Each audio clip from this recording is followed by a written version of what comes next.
Yeah, I And agree. it might not have been, the first thing on everybody's mind. I've really considered it a privilege to play with all these people, and there's just this string of good musicians who come in and out. And of course, John Stab is the same. So you got any new music out? Yeah, for lack of a better torture. What else? You got any new music out? We're gonna definitely get.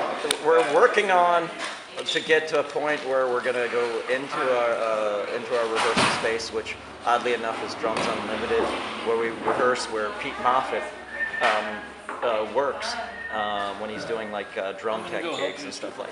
Yeah. And Dwayne does like guitar tech stuff and all that, various bands and stuff over the Drums Unlimited. And basically, we want to take some time out soon, probably next year in January, to get together and write some new songs. I mean, because John was like, you got to promise me like I can write a few new songs and everything, because I only did Legless Bull I never got a chance to do anything after that and anything. I just like left the band. No, I'm all for that. I'm like really. Cool. You got any I last don't know word? if we'll come out with like an album, but more like an EP. Yeah. But it's fun to play the old stuff again. It's great to like have John Barry. That was my goal, and when I put the whole thing together after Salad Days with the other lineups, I wanted like, we never did like I think it'd be fun to do the Legless Bull lineup. Let's just try to get that together. And we had Brian Gay coming out from Chicago, the Damage City Fest, and we played with John. John, oddly enough, I only discovered over the past few years that he lived in Baltimore, and he teaches at at Johns Hopkins, and basically so he's in the area. And Brian came out from Chicago. And that was a lot of fun. It was fun to do, but then I was like, Dwayne is an old friend of of ours and everything, and he even said well, I got Evan, his drummer for Warren Women, but he can play drums and stuff and all that, so let's get him involved in it. And he had a relationship with Evan years ago, where he played in a couple bands, a band called Cross My Heart and another band called Late Bloomer. So they know each other way really well through over the years and stuff and all that and everything, and it's just clicked so well. And then just it's been so cool to relearn the songs and kind of rework things a little bit. We took Bored to Death and tried to make it more Ramonesy.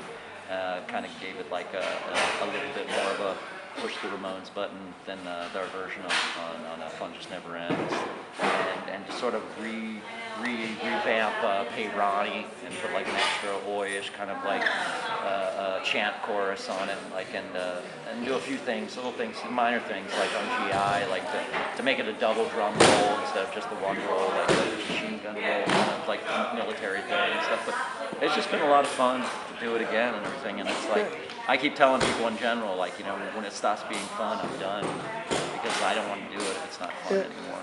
And none of us are making a living out of this. We're all it's been nice that we're getting a little bit of money to put in the bank or something, and help pay some bills and stuff. But yet, this isn't our bread and butter, and it's just been fun to do. It's been cool to sell the merch and get that out there, come up with some new ideas. Our friends, friends over the years, my friend Chris Sherry does all the artwork for all the Descendants and all stuff, and he's doing lots more band stuff these days. He offered to just do the stuff for free, just with a couple, give me a handful of shirts or something, he didn't want any money for it. And he's been really super generous, and he came up with the idea of the Capitol thing with the Legless Bull on the top. I said, I want to have this interesting idea. They did our first shirt too, which was a Treat Trick kind of rip off 6 government issue things in a row, straight across and whatever. But then we decided we're not going to do those anymore. That was just kind of a novelty thing and stuff. But so it's just been cool to come. A lot of people come to these shows. When we played a real small show in Carborough, in Cat's Cradle in North Carolina, and 2 guys from Superchunk were huge GI fans, and I got to know them over the years. John Worster, the drummer, plays in Bob Mould and Mountain Goats, and does voiceover stuff for for everything from Squidbillies to whatever. I mean, he's just a talented guy.